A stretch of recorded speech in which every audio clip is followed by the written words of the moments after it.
Minasan, konnichiwa! I'm Caitlin from Fluent in 3 Months, and today I'm going to be talking about binge-worthy Japanese dramas. Yoshi, hajimemashou!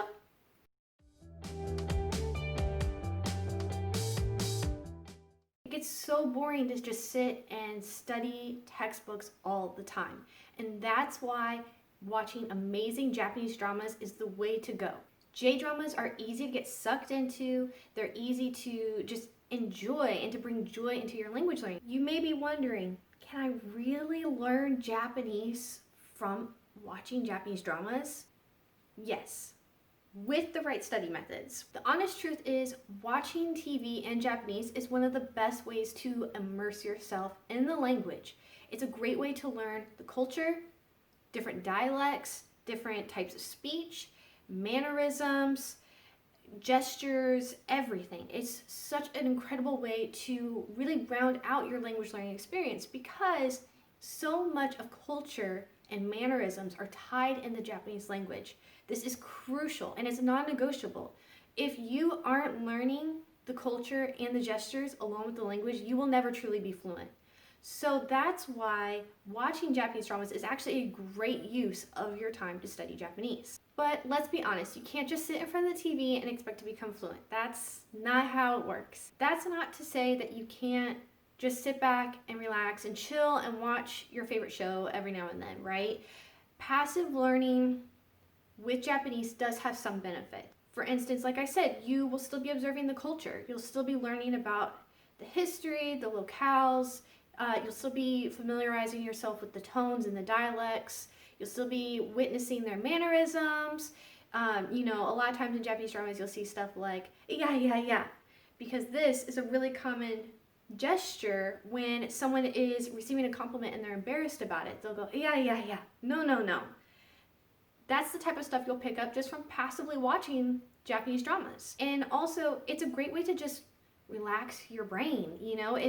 If you're wanting to study all the time, you're wanting to really immerse yourself, your brain will still get tired. But TV is still a great way to relax, to give your mind a break while still enjoying the language and the culture. That said, as far as study methods go, passive learning is not really an effective method. It will take way too long to really start learning things and you just won't become fluent that way. So to use TV properly, you need to use active studying methods. So here are some ways that you can do that to watch Japanese dramas and start learning Japanese now. Number 1, first you need to pick a show that really intrigues you and that's on a topic or at least in a category of television that you enjoy. The important thing is that you find something that's going to be on a topic that you enjoy, so you're learning vocab that you'll actually use, and something that's going to intrigue you and keep you interested, because the honest truth is, you're going to watch these episodes several times. Number 2, make sure that the show that you pick out has subtitles in both your native language and your target language. That means you want to try to find shows that have subtitles for both English and Japanese. That doesn't mean that the audio is in both English and Japanese, but that the subtitles have the option to be written in both English and then also Japanese so that you can read and follow along with what you're hearing. Number 3, you're going to want to pick up some info about the show before you get started. That means you're going to want to look up the plot details, the character names. You're going to want to learn some vocab related to the topics of the show. So for instance, if you're going to watch Terrace House, which is not really a Japanese drama, it's a reality show, but we'll use that as our example. So if you're going to watch Terrace House, you'd want to know that it's set in Tokyo. You'd want to learn the cast members' names. You'd want to learn the Japanese words for their occupations, learn how to talk about age in Japanese, because a lot of times when they first meet, they talk about, how old are you? What's your job?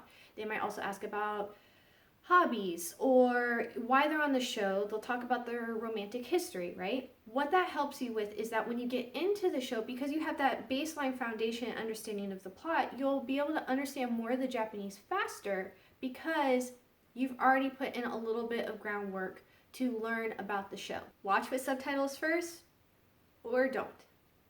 What I mean by that is this step depends on your level now. If you are an absolute beginner with Japanese, or even just you've studied for a little while but you've not really gotten comfortable with listening yet, the best option is to first watch the episode with the English subtitles on. That way you can kind of start hearing some of the words, associating them with the subtitles that you're reading, and then go from there. Then you would go back and you would watch it with the Japanese subtitles if they're available.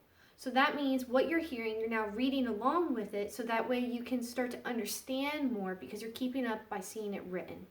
Then you would try watching it without subtitles. That way you can apply what you know, you can test to see what you remember, and then get used to just having to actively listen because you don't have subtitles to rely on. But if you are an intermediate or advanced Japanese learner, then you're going to want to actually do the reverse process. You're going to want to start without subtitles. That way you can test your knowledge, test your active listening skills, and see what you already know. Then you'll want to move to watching the episode with Japanese subtitles if available. That way, again, you're immersing yourself in the language at your level, because at this point you should already know some Japanese to be able to follow along with the subtitles and understand a lot more than you did at the beginner stage. And then go back and watch it again with the English subtitles. That way you can see just how much you understood correctly. This method is also best if you break it down by clip or by scene.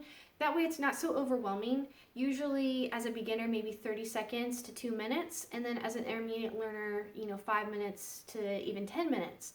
That way you're breaking it down in chunks and you're not getting overwhelmed by processing all this information, keeping up for long periods of time.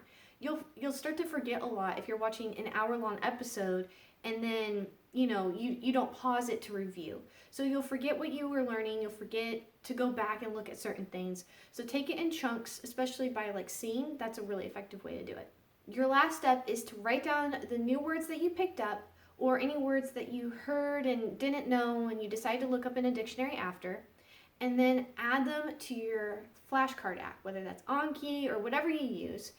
Add them to your flashcard app, because if you don't practice them, you don't keep hearing them, you'll forget them. And a lot of times with some of these shows, you may not be able to hear the same word over and over again, so you'll forget it. So make sure you add it to your vocabulary app, that way you can get in the practice. I also recommend adding it to a script that you can use with your language exchange partner. So for instance, if you were learning those words for Terrace House and you learned how to talk about your relationship, maybe you can ask your language exchange partner or your Japanese tutor to talk to you about relationships next time. So that way you can start implementing the new words into your conversation and have it become more natural for you to really start ingraining it in your speech. Now let's talk about the best Japanese shows that you need to be watching right now. Most of these are on Netflix, so that should make it pretty easy for you to find, which is a bonus. First up, Erased. Erased has all the suspense, the crime, the mystery, but it's also about time travel.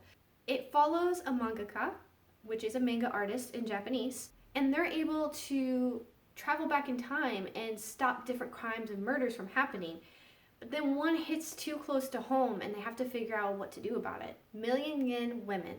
This one is based on the manga by the same name, and it's about a novelist, a young guy, who lives with 5 other women who are renting space in his house, renting extra rooms. And they each pay him 1 million yen a month to rent this space, which is way more than normal. That's a lot of money. The deal is that he can't ask any questions about them, so they're all very mysterious. There's lots of secrets. Obviously, eventually stuff is going to come out and it's going to cause problems, because this is a rom-com after all. Perfect Crime. So I mentioned about Terrace House before, and if you are a Terrace House fan like I am, I love Terrace House, then you will recognize the leading lady in this one. Perfect Crime stars Tori-chan, one of the narrators for Terrace House, and she's so cute. I love her. And this show is about Tori-chan, who plays an interior designer. She ends up having an affair with her married boss, and it gets found out, and then there's all this drama and secrecy, and yeah. Samurai Gourmet. I cannot recommend this one enough. It is stellar, and it's like a cult classic now, truly.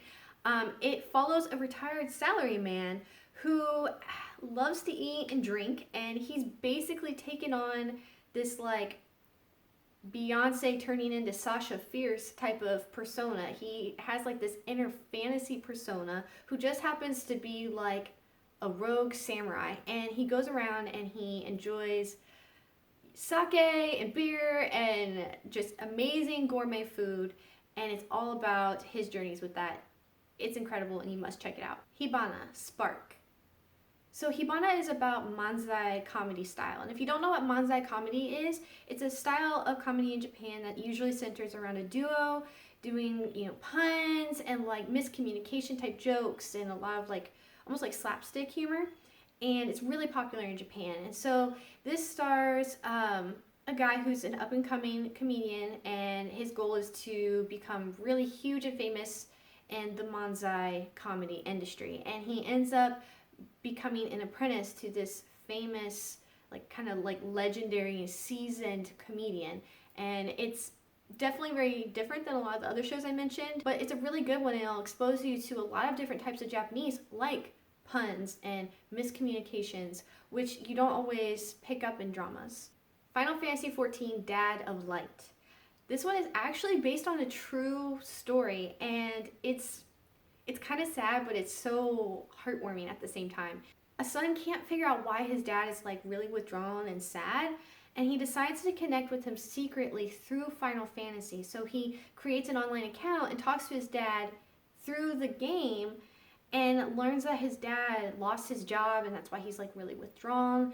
And he reconnects with his dad through Final Fantasy. 99.9 Criminal Lawyer.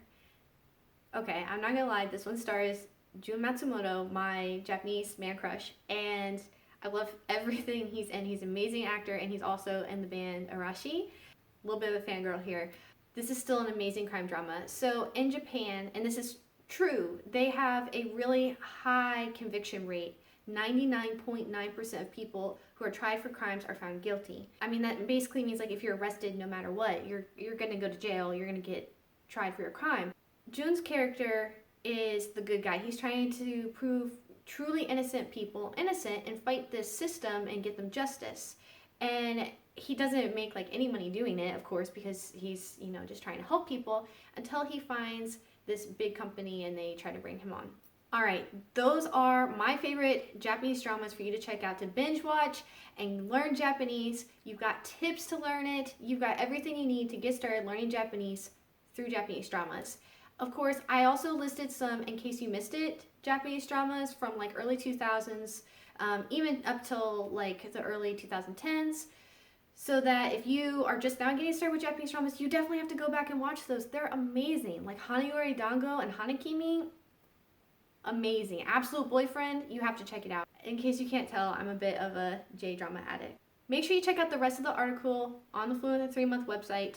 Scroll down below, check it out, and if you're on our YouTube channel, make sure to like this video, subscribe, comment with your favorite drama. Maybe I don't know it and I need to watch it. 頑張ってね、皆さん。またね、じゃあね。